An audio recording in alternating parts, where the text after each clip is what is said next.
Hey guys, I know this is not my usual video, but today I'm going to talk about 15 things I like and dislike about this 2017 Tesla Model S 90D. This is not my car. This is actually a loaner car while our vehicle is in the shop for repair. But yeah, we've got this for a few days and overall we've actually really liked it. But I'm going to discuss 10 things I like, 5 things I don't like. For $100,000, there's really there's really not much to not like about this car. But we're going to discuss those things right now, starting off with the good things. Hi guys, I'm unsure why the clip got deleted, but it did. The very first thing I loved about the car was the auto present handles of when you walk up to the car, and the door handles would already be out and you could open the car door from there. I'm not sure why that clip got deleted, but it was a really cool clip, so I'm very sorry. But yeah, that was number one. Alright, my next favorite thing has got to be the way that the interior appears, because this car doesn't feel really like an electric car. It really feels like a regular car. Our car is a Model 3, and that interior is very minimalistic, which is very pretty. However, it just feels kind of awkward, and the way that me and my mom describe it is it feels like you're driving a golf cart. This car, you have a screen up there, the screen here, it's angled at you. The way that everything is just kind of right where you want it. That's probably, one of the best things about this car. I really like this up here. And, this is suede, that's really nice. But I just like that it does appear more like a car. You got the air vents and stuff like that. But yeah, I do really like that. My next favorite thing about this car has got to be the way you open the glove box. It's so simple, but you just push a button there and it opens. Our Model 3, you either have to use the voice command or you have to go into the menu and open it. And this car is it's just really simple. I'm unsure if this car you can enable glove box pin. Yes, you can. Okay, so you can still enable glove box pin. That's great. But I do wish that the Model 3 had a button as simple as that, because it would just make it a lot easier. Next thing I really love about this car is this screen and its functionality. It gives you a lot of information, and you can even switch between what you want up there. If you want it empty, you can have a clock, you can have your media, energy, trips, car status, just about anything you want. And then here you can click this button on the steering wheel and you can click, so let's say we want to adjust the sunroof. So let's click sunroof. And from here, you can open and close the sunroof as much as you like. If I want it even a little more, maybe 50%, it'll open more. If I want it all the way open, it'll open all the way. So I really like the functionality of this screen and the scroll wheels up here. And let's say I want it all the way closed. Let's close it all the way. And like we just touched on, the next thing that I love about this car really is the fact that it has a sunroof. Newer Teslas do not have this. So if you have this, you definitely are different than everyone else on the road, because it's not common to have a sunroof in a Tesla anymore. I believe they got rid of this in 2019 on the Model S. However, I could be wrong about that. But yeah, I love that this car has a sunroof. Alright, the next thing I love about this car has got to be the hatchback trunk. This thing is really cool. Our Model 3 does not have this because it is the 2020, but even the Model 3s, the newer ones, they don't have a hatchback as big as this. This thing is huge. You can put so much stuff in this trunk, and you've even got the storage underneath, which is fantastic. Love the storage on the side, and you can, if I'm not wrong, yes you can put these seats down and you have just unlocked an unlimited amount of space in this trunk. Look at that. This trunk is huge. Absolutely love this trunk, and it's powered going down as well. That is awesome. Alright, next thing I love is not really a Model S exclusive, but it is electric vehicle exclusive. I love the frunk, not just on this car, but our Model 3 as well. This one is deeper than our Model 3s, but not as wide. But this is such a good feature. I've used it so many times on our car, and I mean, I love the frunk. We've had this car a day, and I've used the frunk for 2 different things. Like, if you have a frunk, you know it is an amazing thing. Next thing I love has got to be the size of these wheels. There's quite a bit of curb rash on this, but again, this is not our car. Look at the size of these wheels. I don't know the exact numbers, but that's got to be at least 2021. These are beautiful wheels. I mean, I cannot get over, like, I think they really make this car.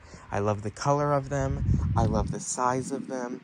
They are beautiful, and the huge brakes, I mean, they just make this car look really good. All right, next thing I love about this car is in the suspension. How you can raise and lower, hold on. How you can raise and lower the suspension. So if we want to move it down, hold on. Why isn't it doing it? There we go. We can make it higher. The car is now raising. And it's done. If we can make it very high, almost 7 inches. Let me see if you can see it happening. Look at it. The car is raising. That is so cool. Look at the look how much space we have now. Look at that. That is so cool. And if you want to go super fast, let's lower it down. Oh, I can't do it. There we go. Let's make it to low. Come on. This is a little bit fidgety. It's not gonna go down now, I don't know why. But maybe, I mean, I'm not very familiar with this, but we have gotten it low. That thing is really low, and it looks really good. But yeah, absolutely love the ride height adjustment in this car. Model 3s, unfortunately, don't have it. Okay, so the last thing that I love about this car is kind of 2 things. Has got to be speed and safety. This car is fast. It is very fast. 0 to 60 in 3.1 seconds, and that is not the Plaid. The Plaid is 1.9 seconds. One of the fastest accelerating vehicles you can buy, especially at this price. And at that price and that speed, it is remarkably safe. The 2022 or 2023 Tesla Model S, I can't remember, won safest sedan in the Model Y, won safest crossover SUV according to NHTSA.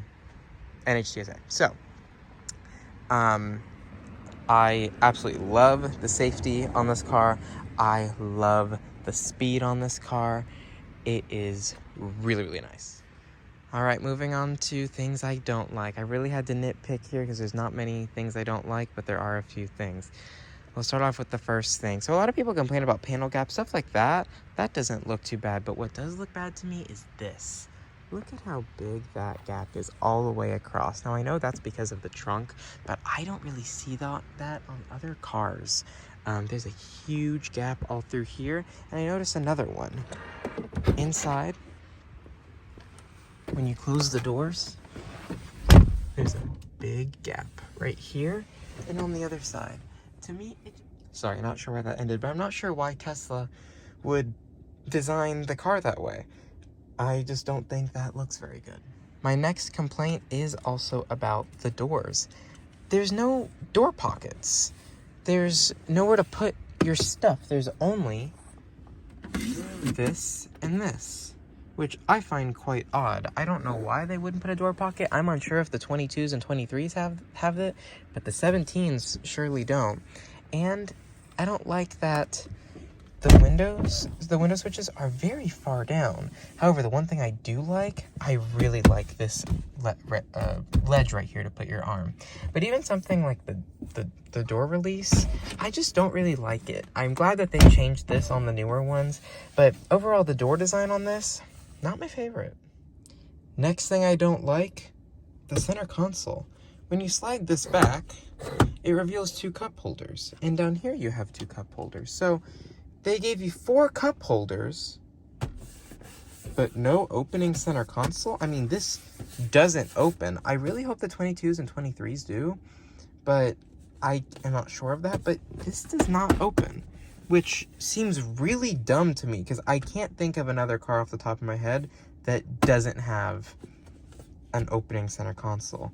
But you have all this space, but if you're, I apologize for that, if you're using the cup holders down here, then there's no room to put anything. And this would have been solved if they put the cup holders in the doors and you still had extra space and you had a center console here and you had a center console here. I just don't understand why they did that. That seems kind of idiotic to me. I really don't understand that. But I really hope they change that in the new models, but I can't be certain. Another thing I don't like about this car is the brake hold situation. So in our Model 3, when you let off the accelerator, it will slow down to a complete stop. This car does not. You actually have to use the brake pedal. And for example, if I go into drive right here, the brake hold is on. If I tap the brake, it stops. But if I brake again, it doesn't turn back on and I will keep rolling. If I go in reverse and I accelerate, if I remove my foot off the accelerator, I roll forward, which I don't understand that at all. If I go in reverse and I take my foot off the accelerator, I roll forward. It makes it really difficult to back up into driveways, and that seems kind of unsafe to me. I really don't know why when you take your foot off the accelerator in reverse, you roll forward. It just doesn't make any sense to me. I'm losing daylight here, but the last thing I don't love about this car is kind of the same thing I have about other Teslas, but this one I've noticed being particularly not great is kind of the fit and finish and quality. Just this whole center console kind of moves. This whole thing here kind of moves back and forth. Like, you can tell definitely a difference here in, look right here, how it's tight, and then that gap gets wider and wider, and my whole fingernail fits in there. And the air vents, they're really thin and creaky and cheap to me. It's just little, like here, if I push on this, that whole piece, it's just little things like that. Now, I know this car is about to be 6 years old, but I kind of expect a little more from a car that was $100,000. Now, I do know that the newer Teslas are much, much better, but I kind of expected more. In everyday, day-to-day life, it won't really matter, but it's just, I just feel like I would have expected a little bit more. You know what, guys? At the last minute, I realized another thing I don't like. All right, guys, it's now nighttime, but this has concluded my 16 things I like/dislike on the Tesla Model S 90D. This is a 2017 model, but they're kind of all the same. Yeah, really, really like this car. I don't really have many complaints. It's fabulous, and tomorrow we do have to turn it back in because our car will be finished in repair. But yeah, gonna be sad to let this car go, but who knows, maybe in the future we'll be able to buy one. Thank you guys for watching this video, and let me know what you think about Tesla content. It's a little different than what I do now, but I just thought I'd make a video on this while we had it. Thanks so much for watching. Bye, guys.